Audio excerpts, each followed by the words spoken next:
welcome back to a brand new episode of Millennials Anonymous Podcast. Yes, it is your girl, Lise Winnie, and I am a fucking millennial.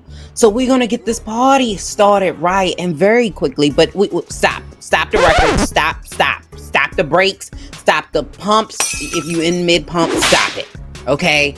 I need you to know that today is October the 19th, 2020, okay? And I want you to know today, I have lived yet another year. It is my birthday, mother suckers, in this motherfucking house. It is my birthday. If you die, bury me inside that booty club. Like, I want you to give and wish myself. Like Snoop said, sometimes you gotta thank yourself. I want to thank myself, okay, for making it another year. I want to thank my body for bringing me through another year. I want to thank my grandparents for getting together. Okay, I want to thank them for getting together, you know, and not using protection. I want to thank my parents for doing the same thing so that I could be here today celebrating. All right. So thanks to them, thanks to my body, you know, I'm not doing anything like I told you guys. I'm not. First of all, I'm grown. Once you get a certain age, like I've been in the clubs. Not recently because it's fucking COVID and I want to live to see another goddamn birthday. You know what I mean? But in the past, I've been in the clubs and I knew that I had gotten to a point where I should have been in the 30 or over section or something because it was a lot. Okay. You know, the music was loud, you know, it was like, okay, this smells not great in here. And it was just very crowded. Like I felt very out of place. And it's gotten to a point where people don't ask you shit no more. They just pull you. You know, if you walk in and they like you, they just pull you. And I'm like, I don't like this sexually salty vibes. Like, that's just not how I like, you know. I get, you know, come and ask me my name, goddammit. You know, do that. Don't just pull me, motherfucker. Just don't pull me. So I'm like, you know, I don't need to necessarily have these club parties. You know what I mean? I don't need to do that. I don't need to have that. I don't need to necessarily have a cake and ice cream and balloons. I don't need Mickey to come over here, you know, in a suit. I'm good. But you know what I really want for my birthday is just to be fucking chill. I just like to be chill. I just like to just have a clean house, have a good vibe. I'm on a diet. I am on a diet and I'm very competitive. So it's more like a challenge, a 12-week challenge. So I probably won't have a glass of wine until this challenge is over. Or I don't know, maybe I will. I don't know. It'll see how I feel later. But fuck it. You know what I mean? But that's all I want. Like a glass of wine, sit in a house, chill with your friends, chill with your significant other, like do shit like that. Like I don't need a whole parade. Like I don't need a parade. But yes, it is my birthday. So we said we were going to do something like a birthday special. I didn't do that. Okay. I had shit to do and it just didn't happen. So we are going to do something. It'll air on the 26th. I think it is. My math is not good. Okay. Whatever that following Monday is when this will probably air. Or yeah, maybe it will, maybe it won't. I might mix it together because you know my favorite holiday is Halloween, and that's to be the last Monday before Halloween. So I don't know what I'm gonna do. We'll see. But thanks to everybody who's wished me happy birthday so far. I've even started getting gifts early, so I'm like, thank you.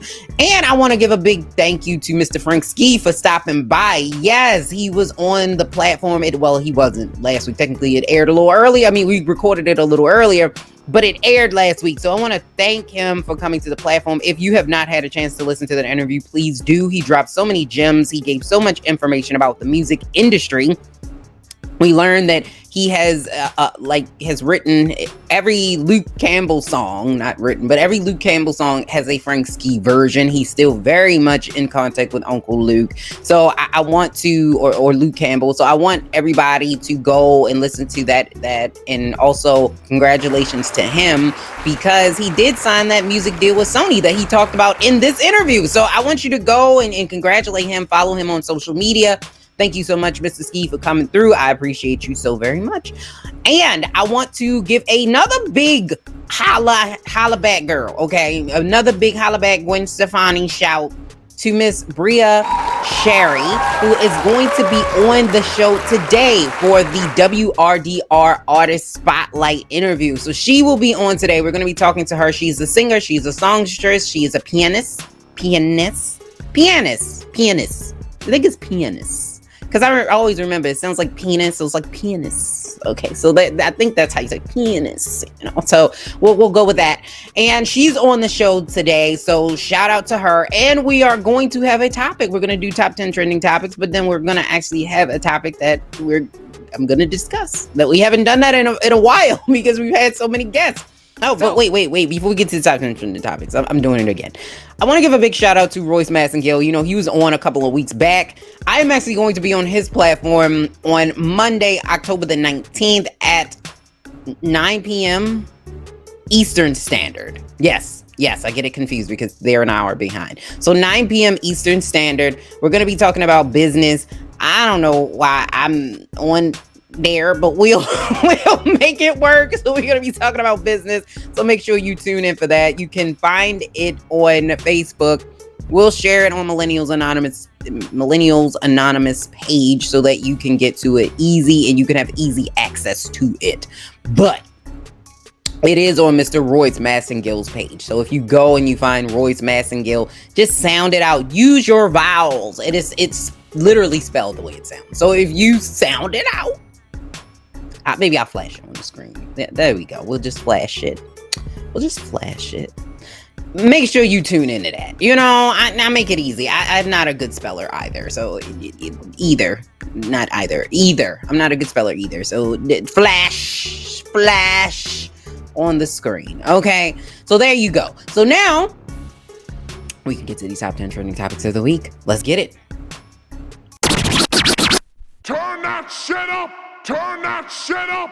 Turn that shit up. All right, let's get into these top 10 trending topics of the week. So, Mr. Yay, Ice Cube himself has been nominated, apparently. He has been nominated by the Black Delegation Association Correlation to be the spokesperson for all of Black people. For the Cucamonga and in particular, poor Black people. And he is coming out with a plan. Yes, he is. He said, I got a plan. He said, I am going to be the Black male Muslim Elizabeth Warren. And I've got a plan for that. And he said that he has a plan to fix the wealth gap in this country without raising taxes on the wealthy like him, because he says my taxes can't go up. The poor people's got to pay for the poor people, and I pay for me.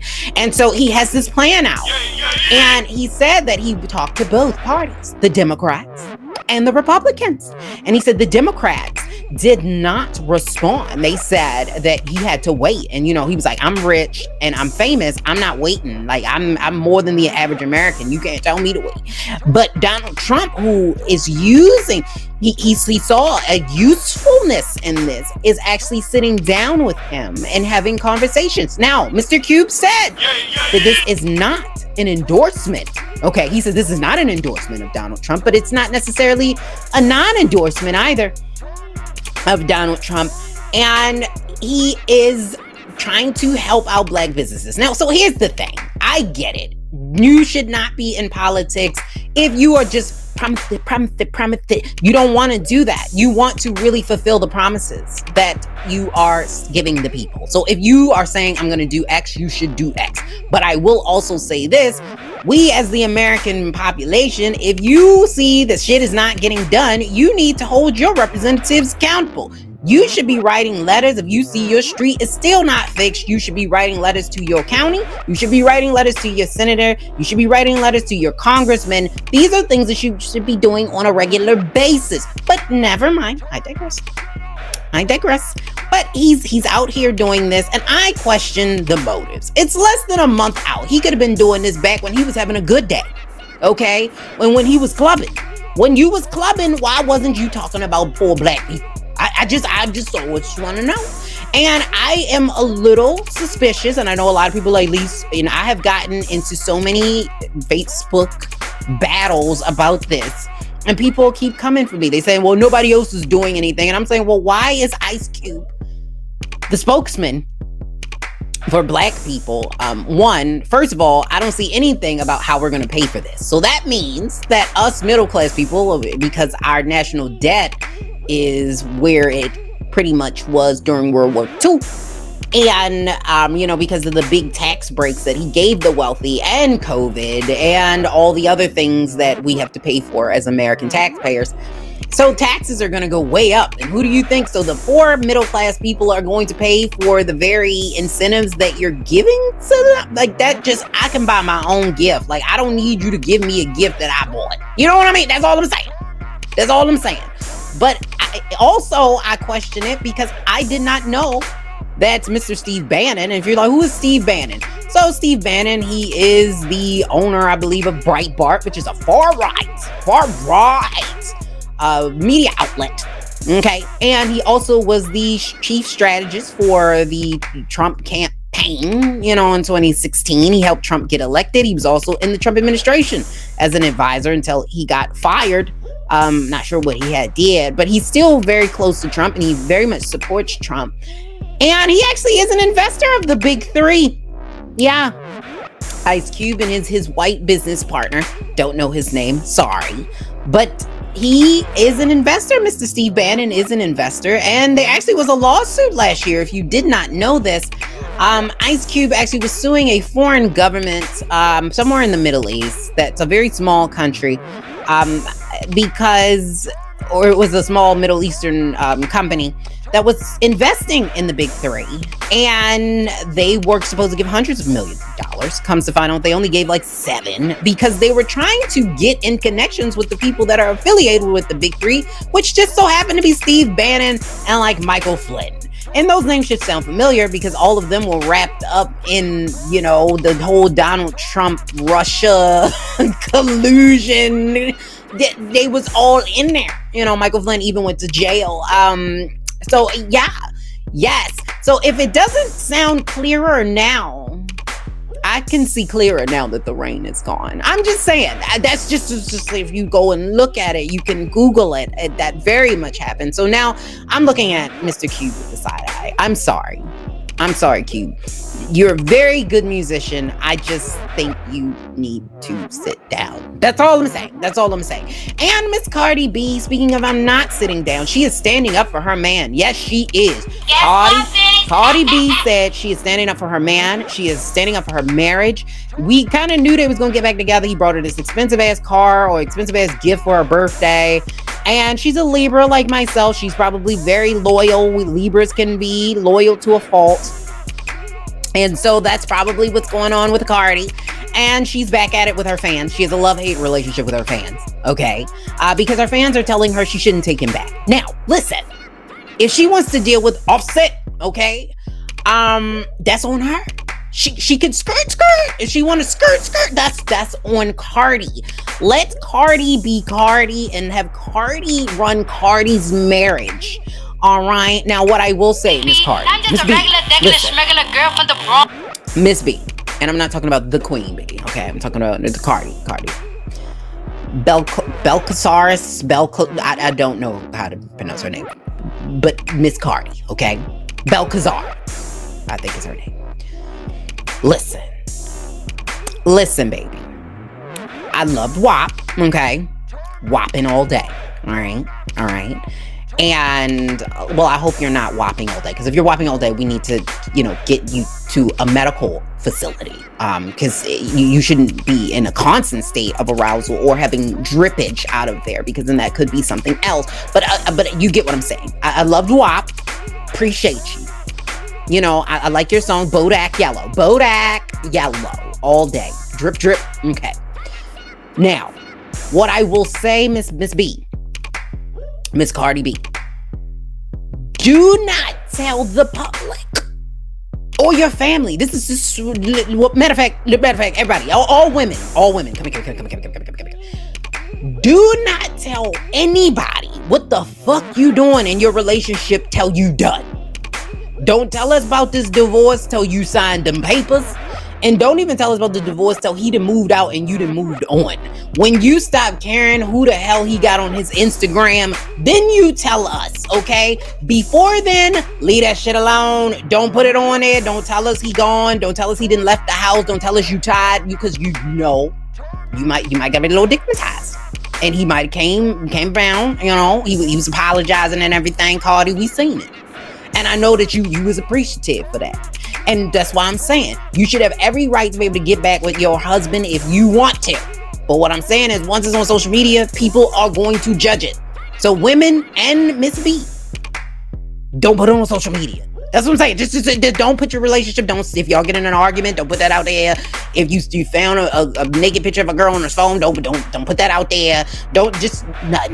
Just keep quiet.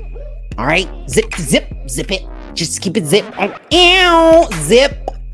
That's all I'm saying. That's all I'm saying. And there will be a second debate. Last week I said that there wouldn't. Wrong. And Donald Trump has since changed his mind yet again. I hit my microphone again.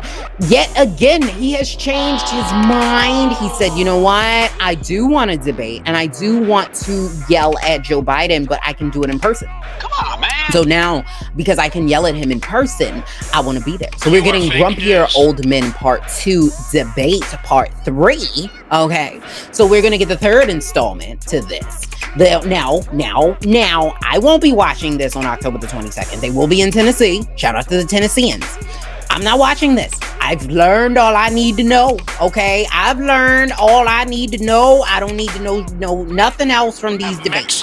We're gonna get a lot of this is the deal. We're gonna get a lot of Hunter Biden did this. Like I don't need that. Okay, all right. I don't need that. I don't need it. I'm good. And speaking of being good, Miss Samantha Guthrie proved that she should moderate the debate. Yes. I think they should get Miss Samantha Guthrie. There were two dueling town halls. They are mad at NBC for actually hosting the town hall, Trump's town hall at the same time that Joe Biden's, but Joe Biden won the ratings. He won the ratings wars, which I was actually shocked because that was boring as fuck. But that's what it should be when it comes to politics. It should be very boring. But anywho, Trump decided that he was going to be in full Trump fashion. And is it me, or speaking of fashion, his makeup after post-COVID seems more orange. Like he was like in full orange face. I don't know if that's who that could be. It racist to Tony the Tiger or whatever. Like, but I think that it's problematic. It's very problematic. But anyway, he was in full display and in full glory. He decided he was going to answer and not answer all the questions at the same time. And Miss Guthrie, she was very good. It was not today's show, Miss Guthrie.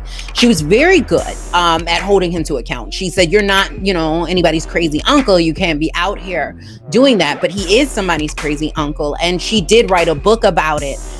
So he is going to continue to tweet conspiracy theories, Miss Guthrie. I don't know where you were when that book came out. But anyway, it was the craziest shit I've ever seen in my life. So basically, he admitted he owed $400 million, and $400 million is not a lot of money, which means that he should not be the president for poor Americans. If you think $400 million is not a lot of money, you are disconnected with the day-to-day problems that go on for the average American. That's all I'm saying.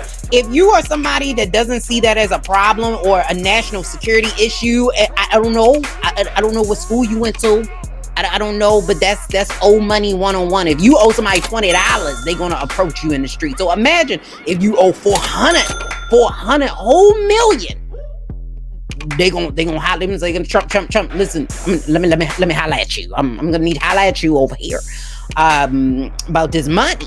So it just is a whole problem. So that's two things. It's a national security issue, and he's disconnected from the American public, mind you.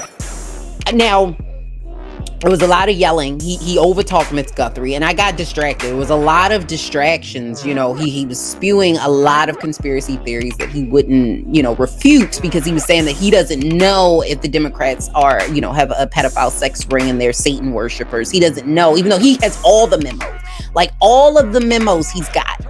And he didn't talk about the fact that Barack Obama was cleared of spying on him from his own attorney general. Attorney General Barr said, no, there's nothing to see here, even though he's still talking about that too. I don't know, but I was so distracted because of the black girl in the back, and I'm glad that Saturday Night Live pointed it out, because I thought it was just me. I thought I was the only person that's seen this damn girl in the back. Like, I'm like, what is going on with her? Is she having a seizure? She looked like a Make America silken diamond bobblehead. Okay, it was all this the whole time. All this. I'm like, I know your neck hurts. I know it's gotta hurt because he talking about just the craziest stuff ever. 400 million, not a lot of money. I'm like, girl, you ain't never had. You don't only got $400. You sitting there talking about, please. I was so distracted. I'm like, somebody get her because I'm pretty sure she got some strings to hold her down. You know, she was the black Pinocchio. I know she had some strings. Every time he moved, she moved. It was like Ludacris. When I move, you move. Just like that. Like I was convinced, okay, that she had strings. I'm just saying. Somebody need to check on her. And speaking of some strings attached, Mr. Jay-Z is trying to seduce. Are you trying to seduce me, Mr. Carter? Yes, he is trying to seduce Mr. Noriega, and not in a sexual manner. But he is trying to get him to become a Tidal affiliate. I guess that he will air his podcast on Tidal. He sent him over 25 bottles of Ace of Spades. Well, first of all, Noriega called out Jay-Z. He said he actually drinks more of this Ace of Spades than Jay-Z himself. And Jay-Z was like, no, I want you to know that I own this. I can drink as many bottles as I goddamn please, and I don't have to pay for it. So much so that I'm going to send you over 25 bottles over there. So he said it was the most expensive bullying he's ever had. Now, I will drink Champs Nori, drink all of it? Probably. But it's a very, very, I guess, cute gesture. Is that can we say that? I guess it was cute. It was a cute gesture. I don't know. And speaking of gesturing, Mr. T.I. is back in the news again, and he's not protecting Gates of Hymens, but he actually is talking about his best friend, Mr. Terrence Beasley, who actually was murdered in prison a year ago, who did pee on Mr. Drake. Yes, he said that the OVO, is that how you just say it? Founder in chief actually got pissed on. He pissed on you. So he got peed on in his brand new song, We Did It Big, okay? So he said that, and he released an album, Libra, which I can appreciate. I can appreciate a good acronym. It's The Legend Is Back Running Atlanta. I can appreciate a good acronym, Mr. T.I., but he has pissed off Drake. Drake has unfollowed Mr. T.I. He has pissed off Mr. Tip, and apparently the other gentleman did pull out the tip because he pissed on him. Now, what we don't know is how this happened. We don't know if this was he lift his penis up to pee, if this was a up penis piss, or if this was a down penis piss. So we don't know if he was standing above or beside. We're not sure how that happened, but we do know that this is what he said in his song, We Did It Big. He said, and this is according to Complex Magazine, or Complex Online, I guess, because I saw it online. Is it the magazine or was it online? Or was it just Complex Media? I'm not sure, but complex.com. Okay. This is what they said. This is the song. In the song, here's the line. He said, while I'm fighting my own, somehow got you home. He said, so drunk in LA, end up pissing on Drake. Shit, fuck it. That's still my brother since back in the trap house. So I guess we'll hear more about this. T.I., we're going to need more information. If you're going to put this out, we're going to need more information. We need to know how this happened. We need to know what was the post reaction. Drake, we're going to need a press conference. Okay, we need a full briefing about how you handled this situation. And Meek Mill actually talked about this a while back as well, but I think everybody ignored him after he fell down the steps. But let's move on from that. And the COVID numbers are big. They're going back up. Yes, we're in the third wave. They said that this would happen, that Dr. Fauci said that we would get a third wave, and that we are. The numbers are going up in pretty much every state around the U.S. We will see how this plays into the election, especially since Trump has since downplayed coronavirus. And a lot of the places that are seeing these big spikes are rural America. So this is his base. We are seeing numbers go up in Wisconsin. We are seeing numbers go up in North Dakota and in New Mexico, where they are having problems with hospitals being at full capacity. They are seeing high spikes in the numbers of deaths per day. And they're seeing a high spike in the number of people contracting COVID. So this is getting back where we were in the beginning of the year. So this is a scary thing. And they're saying that a lot of this is coming from COVID fatigue. People are getting tired of talking about COVID. People are getting tired of the social distancing. distancing and tired of the mask, and they're hearing people like Donald Trump say that it's fine, and people are still getting sick. And even in places in Democratic areas, like in my state of Maryland, in New York and California, they're also seeing spikes. So I don't know. Be safe. Wear y'all mask. I told you COVID, she everywhere. She out here in these streets. She in your closet. She under your bed. She's everywhere. So this is why I'm staying my ass in the house. Y'all go out if you want to. I'm staying home so I can see another birthday. That's all I'm saying. And speaking of staying home, Coming to America is coming to your house. It is not going to be in theaters, and it actually is going to streaming services on December 18th. So some of the cast were upset that it wasn't going to be into theaters. But here's the thing. I think this will be big. I think that people are going to be stuck in the house like we were back in March. I think people are going to need something to do. And I can see a lot of families watching this movie. I think this film is going to pull big numbers. I think this film is going to be one of the biggest streams of the year. I can see that, and I'm excited to see what they do with this. I am. The royal penis is clean, Your Highness. So I'm excited to see what they're going to do. And Miss Kourtney Kardashian is supporting her brother-in-law. Yeah, she's out here in full Kanye West gear. She is supporting him for president. Now, I will say that rich people can sit an election out or two, and that looks like that's what she's doing this year. Okay, she's sitting out an election. All right, because there is no possible way Kanye West can win. But I guess it would be an awkward family dinner if she didn't support Kanye. I guess I don't know. And I always said you were unproblematic, Kourtney. What? Why, girl? Why? And lastly, but certainly not least, the stock market is going up. Yeah. The reason why is because of the stimulus talks. They believe and they are hopeful that they will get a stimulus passed before election day. We will not get a check in the mail, but they're believing that they will get something on the table before November the 3rd. Well, Nancy Pelosi does have a deadline set for Tuesday. So we'll see what happens with this one. But I think Americans do need something. There's a lot of Americans that are losing their job. The jobless numbers actually did jump up and not down. So we'll see what happens with this. Keep our fingers crossed. But this has been the top 10 trending topics of the week. Let's get it. All right, so let's get into this WRDR artist spotlight. Shout out to WRDR with Miss Bria Cherry. Already started writing. WRDR. All right, so we have a guest today.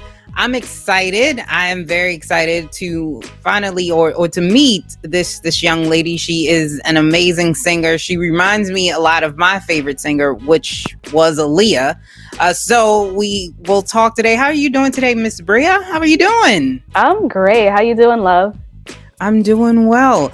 Well, I appreciate you coming to Maps. And we want to talk about who you are and get to know who is Bria. Okay. And tell me who you are, because I know that you're a singer and an actress, a songwriter, and a pianist. Right. Which you don't hear a lot of people that actually can play the piano, but you are a pianist. But tell us, how does Bria become a creative?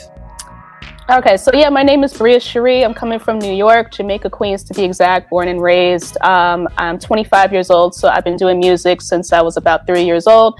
Started learning piano at that early age. I was classically trained up until like my teens, and that's when I discovered that I had a voice and I could sing. And so from there, I was trained in opera, Broadway type of styles, and then I was like, okay, I really want to take this seriously.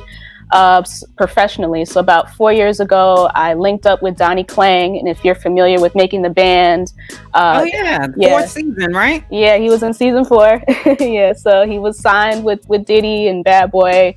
He had an album put out with them, and so after that, he decided to go his own way and kind of help craft young talent around the area, New York. So I linked up with him. He really loved my voice, and he, took me under his wing, and we've been just making music ever since. So through him, I was able to kind of write both of my 2 projects that I have out right now. And so here we are.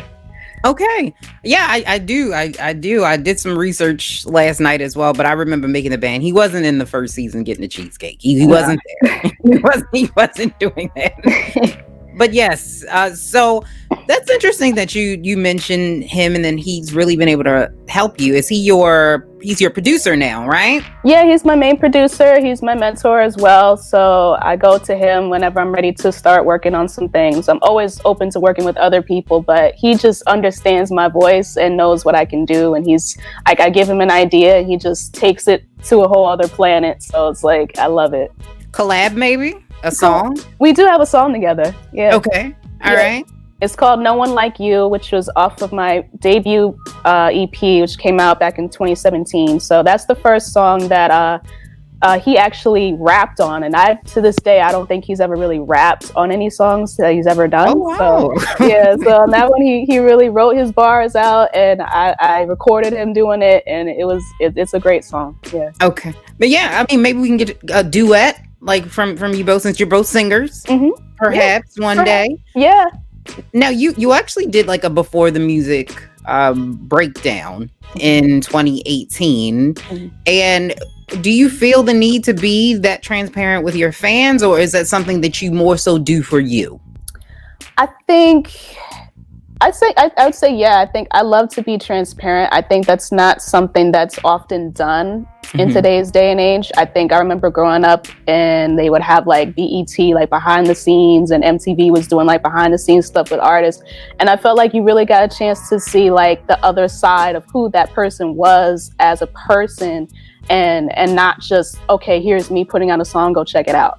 Like, I think it just adds another element to seeing, okay, what was your thoughts behind making that song, and what was your thought behind putting together this whole EP or this whole whatever? Because like, I feel like average people that are not in music don't really understand like what artists go through, what we feel, and how that all comes together into a project. So I feel like it's definitely just something cool to do. And it was good for me to just talk about it as well, because I feel like I have a lot to offer in as far as music and life experience. Even though I'm only 25, like I've gone through some things. So it's like I want people to really understand where I'm coming from when I'm putting out projects, and I think it just helps connect with people, because that's what we want to do.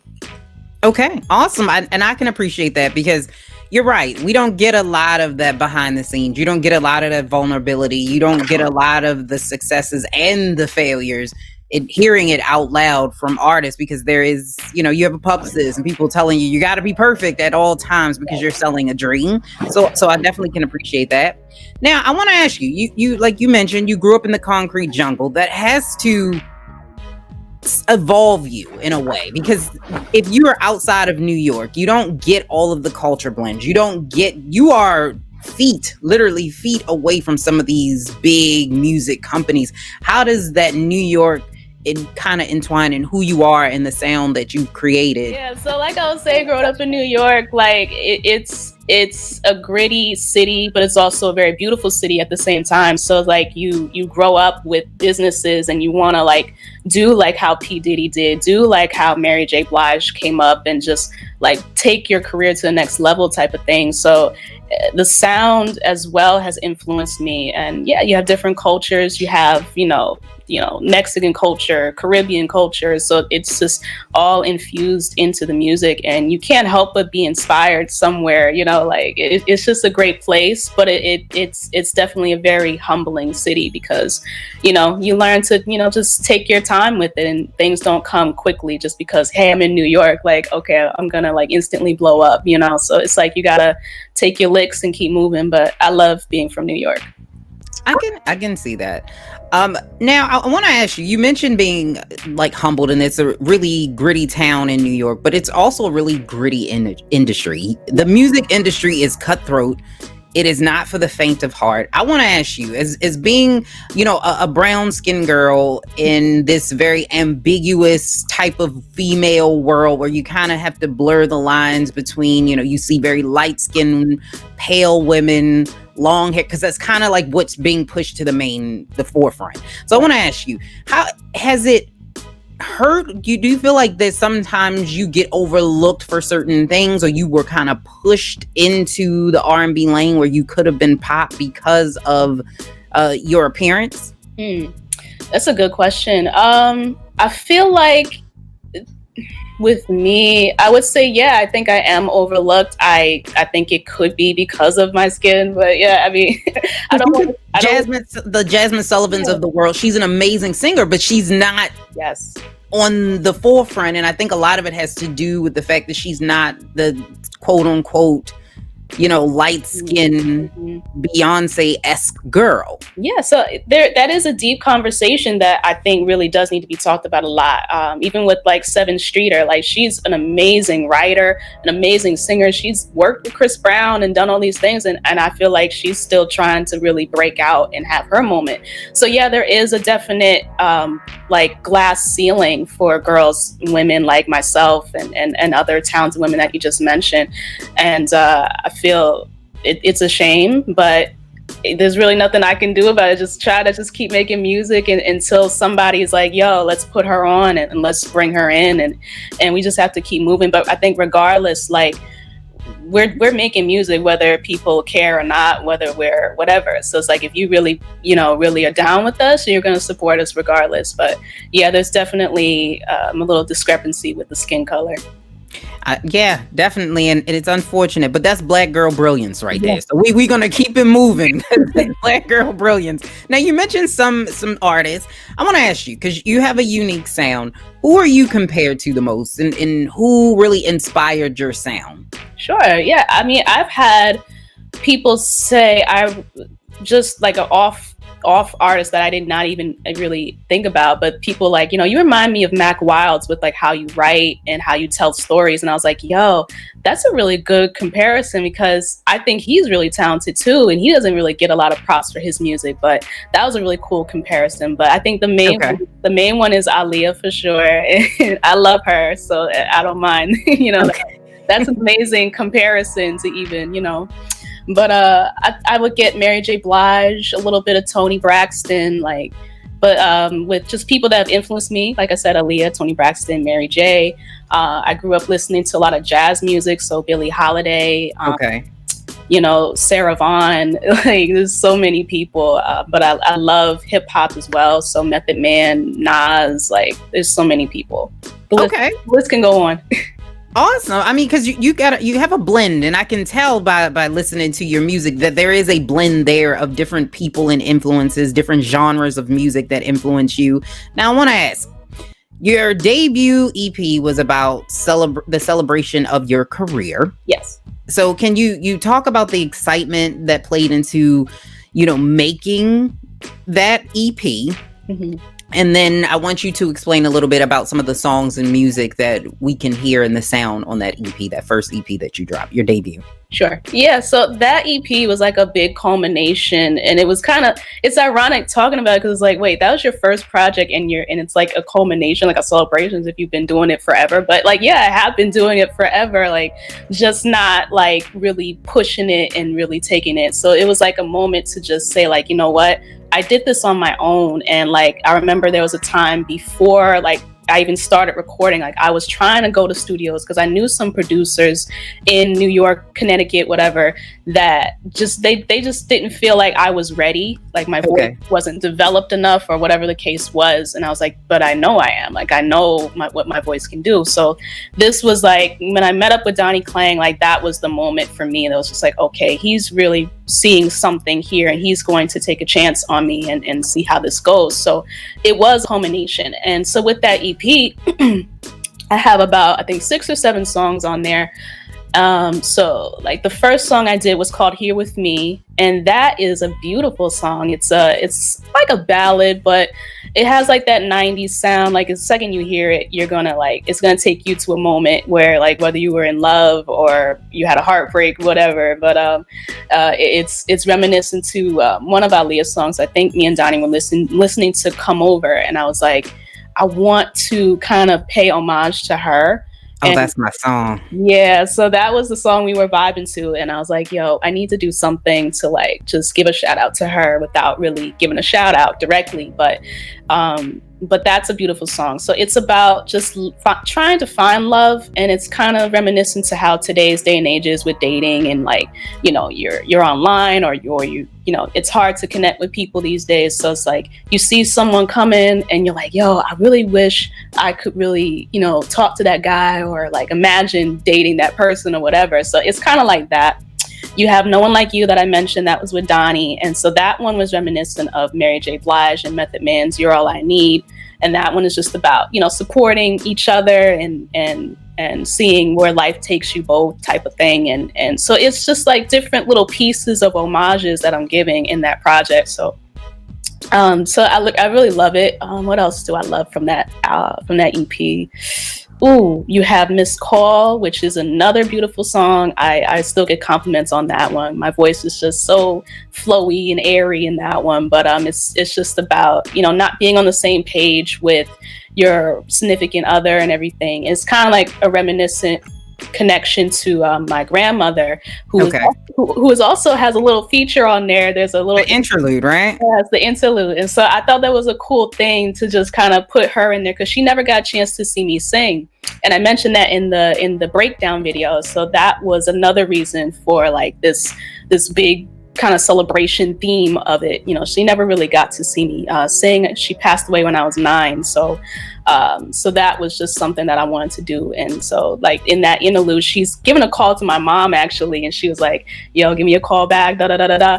And I just thought it was so sweet to just kind of add that in there and go into Missed Call. So when you listen to it, it's a lot of connections, a lot of bridges, a lot of homages, but it's a great project. Okay, and it's a more upbeat project, celebratory project. Yeah. Now this second EP, Silent Siren, tells us a little bit about maybe the feeling. I'm sensing maybe some love might be in the air with this one, perhaps more of that love sound. And then of course with the video, Who Are You, it plays like, to me, it's an ode to Aaliyah. That's like a try again outfit. I saw it right away. So explain to us about what's the mood of your second EP, mm-hmm. and your breakout hit from that EP. Mm-hmm. And then tell us who's actually rapping on that song of Who Are You? Sure, yeah. So yeah, the second project, Silent Siren Volume 1, that I believe that came out last summer. So that was, to me, I think it represents my growth as an artist, as a singer, as a writer. I really came into my own as a woman. There was like a 3-year gap or so between both projects, and so a lot of things have gone on in my life. A lot of good, a lot of bad, a lot of just pain, a lot of happiness as well. So it's a great project. It's definitely a little bit of a darker side, a little bit more upbeat, like you said, more love, more, just, because everybody loves love, but yeah. Yes. Yeah. So a lot of stuff is talked about in there. So Who Are You is definitely the leading single off of it. And the video is incredible. I just dropped it last couple weeks ago. So it's just a great project. The featured artist on there is Breeze Oliver, who's an incredible rapper. I really wanted to get him on the video, but the timing just didn't really work with COVID and everything. So he did a great job on that. And the song is actually about 3 years old. And so that was something that I linked up with him, because I saw he was pushing out these great freestyles on Instagram. And I was like, yo, I really want to do a cool feature with him. And just because this song really was about infidelity, and it could be thoughts, like, like how thoughts kind of take over your mind and mm-hmm. things, and it's maybe not what it is, but so it was that type of song. And so I was like, I need a good male perspective on it, and so he delivered and did a great job with that.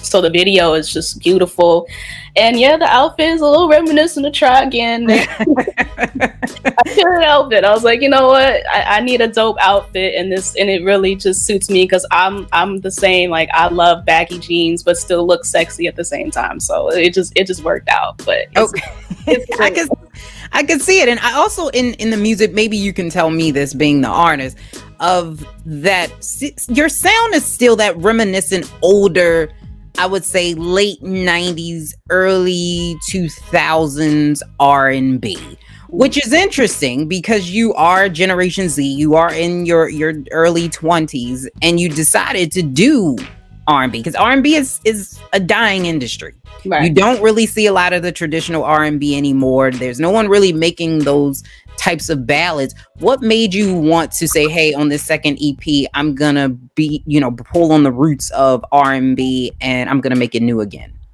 Right. So my reason, that's just who I am. That's just all I know, really, is like just soul music. Like I said, I grew up listening to jazz. I grew up listening to soul music. Like today, I could be listening to Rick James 1 minute and then turn around and still listen to maybe Cardi B. Like, I don't know. It's just like, I don't know. It's just something that's just within me. I can't see myself singing about bubble gums and flour, like, I don't know.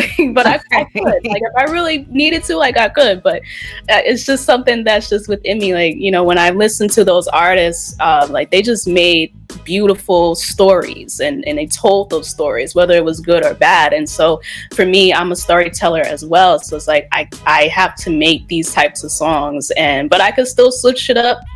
I'll probably put out a party record at some point, but okay. You had a party vibe on the first EP, right? The last one on The Silent Siren, it sounded a little bit like neo soul to me. Mm-hmm. Like you borderline that it could be some of that neo soul as well. Could that also be a lane? Yeah. Maybe.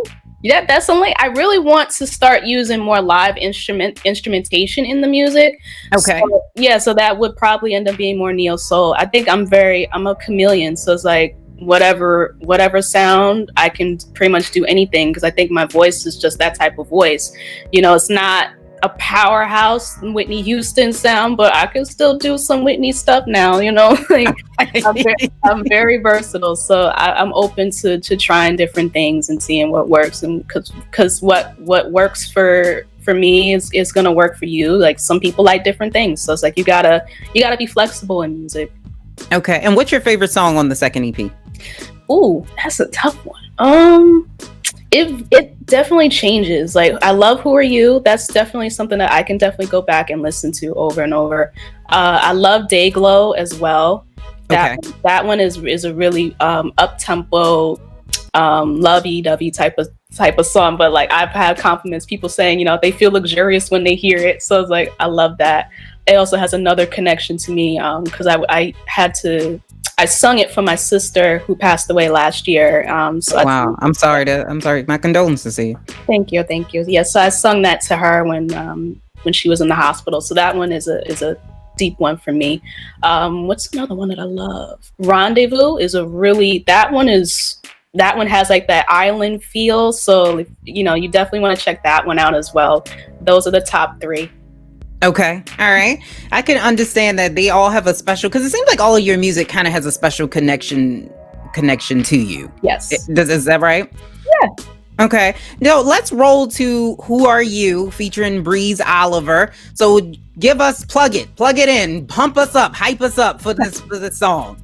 For sure. Yo, you know what it is, man. This is Bria Cherie, and you need to check out my new single, my new video. It's called Who Are You, featuring Breeze Oliver. It's just it's incredible. The track has these hard hitting 808 type of feel. You're gonna love it the second you hear it, man. It's just a beautiful song between the male and the female point of view, the yin and yang. And it's like, do we come up with a resolution? I don't know, but the video is hot, so check it out and and tell me how you feel.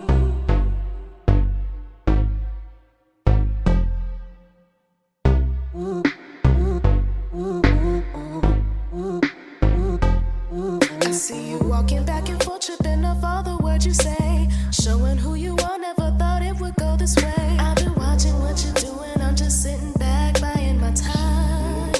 Hearing whispers in the room as soon as I walk away. Scheming all the time. Oh, is this how you're gonna play? I've been watching what you're doing. I'm just sitting back, buying my time. Weaving a web of lies, checking the corners of my eyes, trying to avoid the crossfire.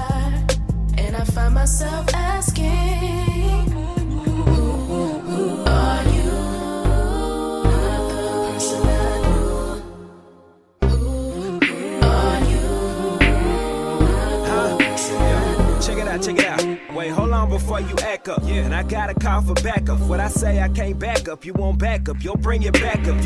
Badgering a witness, see how long a confession takes. But the defense, it rests his case. You won't get no confession tapes. Nah, work to see bird is lifted. The hurt isn't worth it, is it? The line between paranoia and a hunch, you flirting with it. I'm still here, that counts for something. Take my words at face value. The change you see is called growth. That's gonna happen with or without you. You choose. Web of lies, checking the corners of my eyes, trying to avoid the crossfire, and I find myself asking, I'm mesmerized as blood fills my eyes.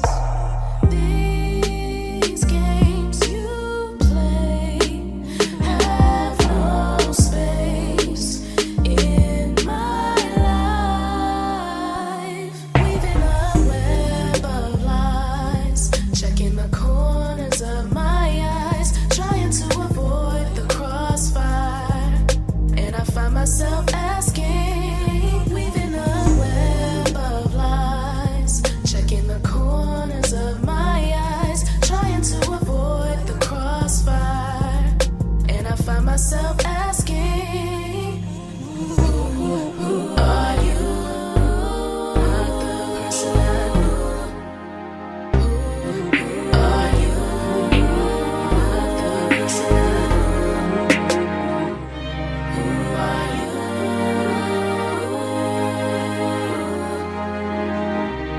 Who are you?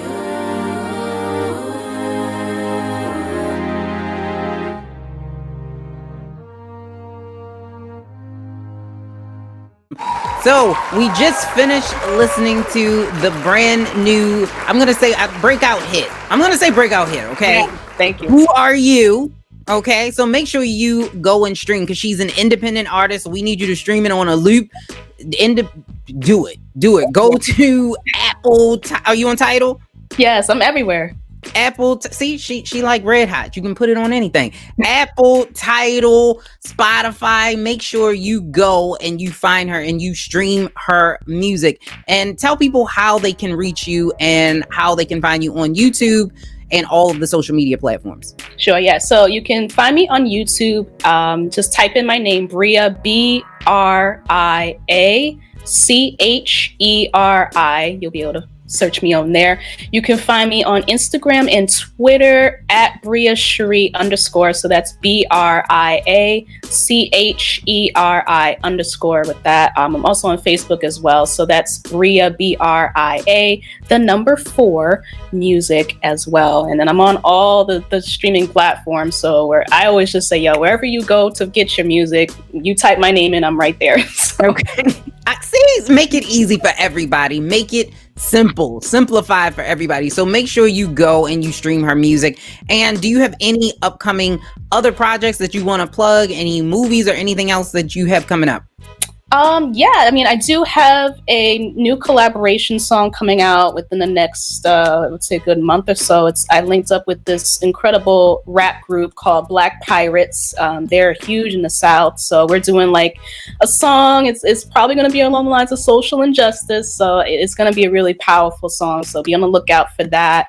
If there's any like virtual festivals happening and you want to, get in touch with me, feel free to do that. But, that's it right now. I'm still plugging away with some more music. I'm trying to drop another couple singles before the end of the year. So keep a lookout. Okay. And you're working towards the album? Yeah. It might drop something next year. Okay. Maybe 2021 we'll have an album, but make sure you go and you follow her on all major all major music platforms so that you can find her, including YouTube. I want to thank you, Miss Bria Cherie, for being here today and coming on to Millennials Anonymous. Come back anytime you want. And when you have your brand new song, especially since it's for social justice. Mm-hmm. I love when I see artists actually speaking up, especially young people speaking up for social change. So make sure you come back again. I will. Thank you so much for having me. Thank you for coming. All right. All right, so let's get into this topic. All right. So I was scrolling down my timeline and I saw a post that came from a podcast. It's a couple. They're a pretty well-known couple. I cannot think of their names right now, but they're a pretty well-known couple. The reason why I can't remember their names is because I don't know if this is something that actually was said on their podcast or if they were just they put the picture up in a meme. I don't know. But regardless, the quote was about men not having to be monogamous if women don't want to have sex in a relationship. So here it was. It was like, why do women push monogamy on men if sex is going to be a chore? And I think this is a conversation that we do need to have out loud, because I know people on the spectrum, men and women, that are in this situation where they feel like their spouse thinks that sex is a chore. Like they're either too tired or they're either too tired. I don't know how to say either. They're either too tired or something is going on where they don't want to do it, and it is very much a chore. And a lot of the times when we have these conversations where people don't want to have sex, we automatically assume that all of the burden falls on them. And I don't agree with that. So when it comes to, I don't agree with that. I think that as people in relationships, we need to have more open dialogue and conversation, because a lot of the times when somebody thinks sex is a chore, there's usually a reason. And we very rarely ask the reason why. So basically, even in this sentence, even in this phrase, the question was about the act of sex and not why don't you want to have it? Like, why is it a chore to you? Why are you so tired? What is going on? Are you sad? Are you depressed? Like, why? Like, you need to get to the why behind it. Because if you get to the why, then you know how to fix it. Because if you find out that, okay, you don't want to have sex because you don't like me, or you're not attracted to me, or this is not what you want, then you know that this is a relationship that y'all need to say, all right, good, bye, have a nice trip, because it's not going to work. And even if you have a very high sex drive and they have a very low sex drive, and it's not medical, because sometimes you can have a very low sex drive and it be medical, and sometimes you can have a very high sex drive and it be medical or associated with some form of mental illness. If those things are not at play, right, you have to figure out that you may have to step away if y'all sex drives are just too different. Like you may have, if it's not a medical thing or a mental health thing, you may have to step away. Like, it may just be something where it's like, all right, this is just not going to work.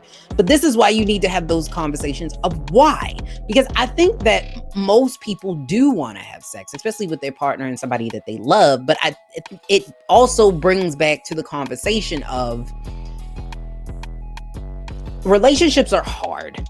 And some relationships have amazing communication, but most relationships don't. And there's stuff that gets left unresolved. And when stuff gets left unresolved, it builds up. And then you don't have these conversations. And then when it's time for you to want to get some nookie, then the other person is like, get the fuck away from me. And those are the conversations that need to be had out loud. I think more so than focusing on the act, because I think men tend to focus on the act of sex as opposed to this is a more emotional thing, especially when you're in a relationship. This is more an emotional thing. It's not just sex, because women, there are times when women just want to have sex too. I think men also underestimate the fact that women are sexual beings as well. But a lot of times women are afraid to ask and afraid to seem like these very dominant, aggressive creatures, especially since men tend to be very confused with what they want women to do. Like they don't know if they want them to be dominant or submissive, or they don't know. But women want to have sex too. And there are times where it is just that act. Like, I just need this. And then you can roll over and go to sleep. We don't need to cuddle. We don't need to do none of that. Or if you don't live here, get the fuck out of my house. You know what I mean? Like, those are the things that happen often. But when you're in a relationship, it's different, because it's not just an act. It's a part of the relationship. This is a connection between you and that partner. It's more than that. So when you are in that connection, you have more emotions invested. So therefore, you've had these conversations to piss me off. I pissed you off, and vice versa. So we need to be figuring out the conversation of why. Because I've not seen I'm not saying that open relationships can't work, and I'm not saying that you shouldn't do it. If that's what you want to do, fine. Have 15 husbands or 15 wives. Fuck it. I saw somebody posted a picture yesterday as well. It was a woman that had 2 husbands, and like the person who posted it, she said that an acquaintance of mine, she was like, this seems amazing to me. To me, I was like, that sounds exhausting. You sleep, you got somebody poking you in the front and in the back trying to wake you up. Like, that just seems exhausting to me to constantly have that. And it also, I would think, would be very problematic at some point, because then anyway, I'm just saying, for me, it seems exhausting. But to some people, that's amazing to be able to have that type of open relationship, and to be able to, if you can't have sex with this person, you're having sex with that person and whatever. But from a financial perspective, it probably is pretty good, because you got more people paying bills. But other than that, I've never seen it work in real life. I've never seen it work. I've seen it where there was an open relationship. The person is so busy focused on trying to find people to have sex with that they're neglecting the main relationship, and they're not spending any time in trying to fix this relationship or any time invested in this relationship, to the point where both people are so disconnected from one another, they end up breaking up. I've seen it where you get a person, and then that person gets so heavily involved with you that they want a relationship. Now they're mad at you because you're spending time with the person you're actually in a relationship with. I've seen it where people slip up and they end up having outside babies or getting other types of things, like liquids dripping out of places, because they're not doing what they should be doing. I've even seen it where they said, oh, you can have sex with other people, you just gotta tell me that you're having sex with other people. I've seen people that they didn't even want to do that. So I've never seen it where it works. So I don't think saying, well, you're tired, so I should just have sex with other people, is the solution. The solution is, why don't you want to have sex? So you could find out that she doesn't want to have sex with you because she's bored. Like, I'm tired of this left stroke. Like, this left stroke ain't hitting it. You gotta do something else. Like, you may find out that is what's going on with her. So you may find out that it might be you. Like, we always think that it's the other person, but it might be you. She might say, okay, I don't like this. This is not good. It's not even worth my time. You may find that's what it is.